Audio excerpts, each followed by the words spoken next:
the raised bed gardens that we planted for fall. We planted this one right here in broccoli, and then the one behind me in cauliflower, and we planted from seed.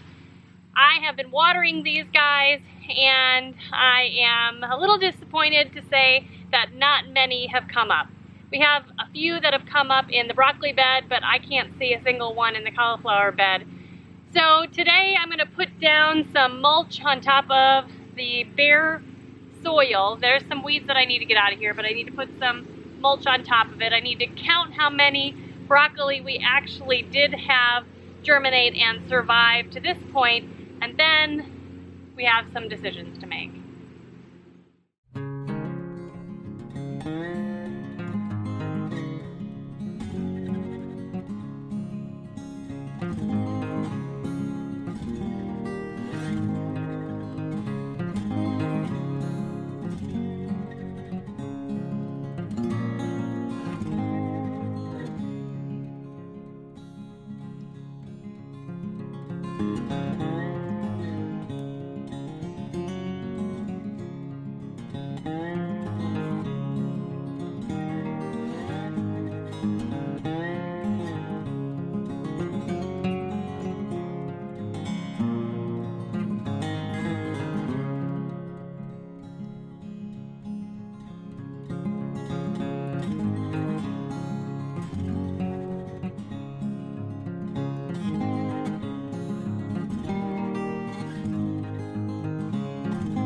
Well, it looks like we have about 24 broccoli plants that have made it so far. Some of them are pretty little yet, but I've put some mulch around them to suppress the weeds a little bit, to keep in some moisture.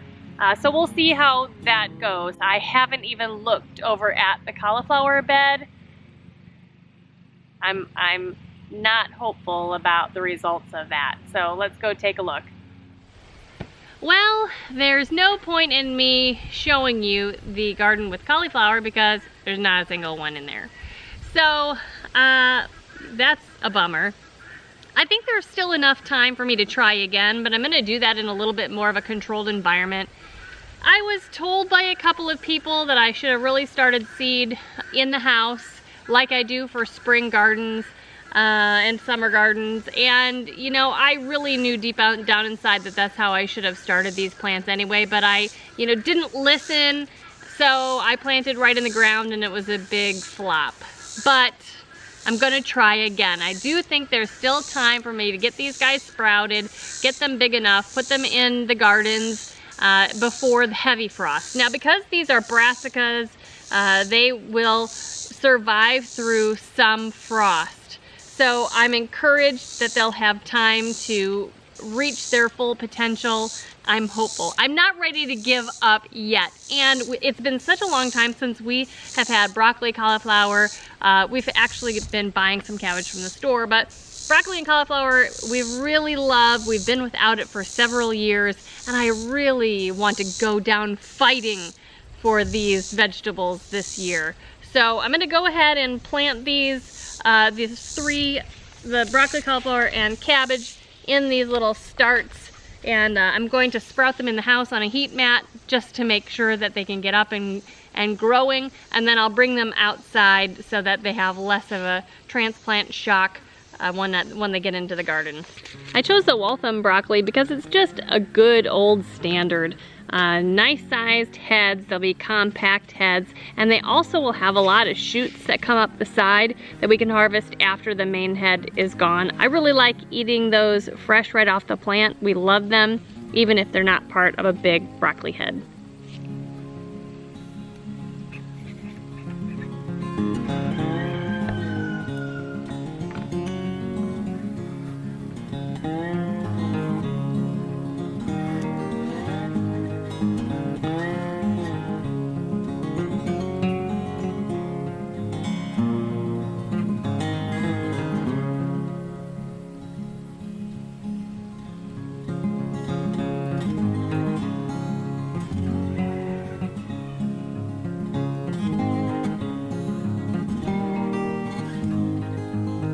I chose this amazing cauliflower because essentially it says on the seed packet that it's a pretty good grower. It's pretty easy. You can grow it in the north, you can grow it in the south, you can grow it where it's dry, you can grow it where it's wet. And it's supposed to have a 10-inch head if it gets that far and is self-blanching. So all around sounds like it's gonna be a good variety, so I'm excited to try this.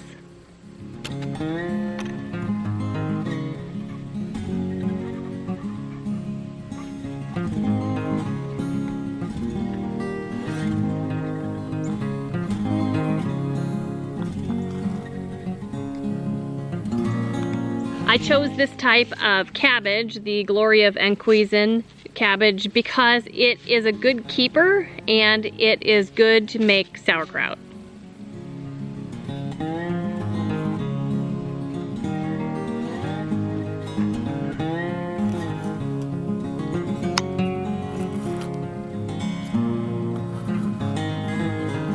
This fall we will be relying on these raised beds filled with these veggies. But we'll also be planting in some pots that will produce hopefully this fall, and then we'll transition into the greenhouse for the winter. Now we do have a raised bed garden in the greenhouse that we'll be planting a little bit later on, but today we're also going to get some of those pots filled and started with some seed.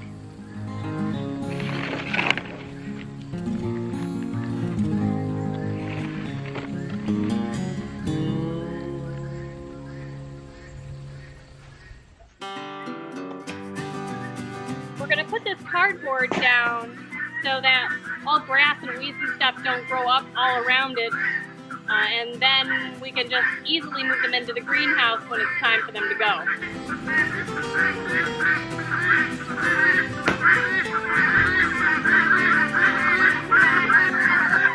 You love the soothing sound of the guineas? It's restful.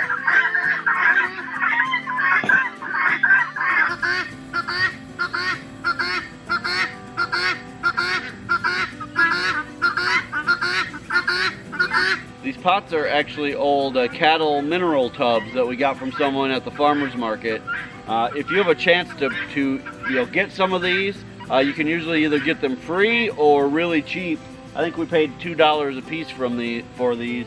But people who raise cattle go through a lot of these, and so then afterwards they don't do much with them. So a lot of times you can find them either on Craigslist or just talk to someone in your area, and they make great pots. They're really heavy duty, so if you can pick them up free or cheap, why not?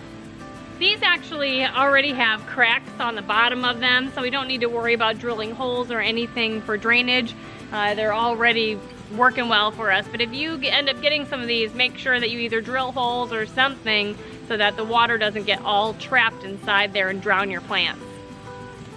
So we're gonna fill these guys up and get planting.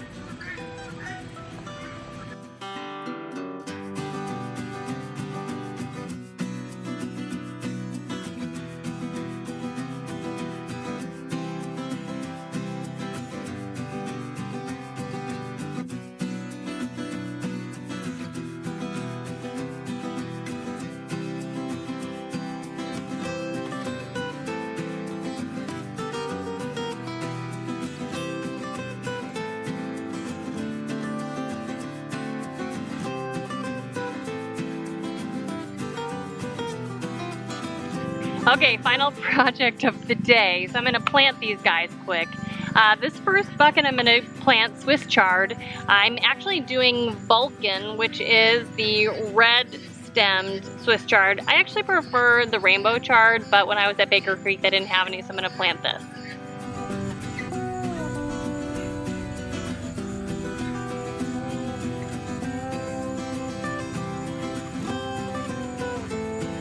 We're also planting a variety of kale, similar to the red Russian kale, but this is actually called red Ursa kale. We decided to try that. We're not huge kale fans in our family, but I figure with winter coming up, I can incorporate it into soups. I can cook it down and use it similar to spinach. The next thing we're planting is actually kind of interesting. It's a leaf cabbage. It looks like kale. It looks to me like dinosaur kale if I'm remembering correctly. But this is called Nero D Toscana, and it's actually a leaf cabbage. So we're gonna try that out and see how it goes as well. And finally, we are going to be planting our most favorite lettuce mix. It's the Rocky Top mix. All of these are from Baker Creek. This is our very, very favorite leaf lettuce mix. And it'll be really nice to have some again this fall and hopefully during the winter with them in the greenhouse. Well, you guys, this is where we're going to end our video for today. Thank you so much for stopping by and spending some time with me out in the gardens and with these container gardens. You know, even though I'm a little bit discouraged, I have renewed hope for what's to come in this fall and over the winter in the greenhouse. So make sure that you stay tuned to see all the adventures we have coming up with those things. Hey, if you are not a subscriber of our channel yet, right now is the perfect time to hit the subscribe button below. Thank you so much to all you traditionalists who watch every one of our videos 5 days a week. If you know somebody who's interested in things like this, share with them our channel and this video. And until next time, thanks so much for stopping by the homestead. Take care and God bless.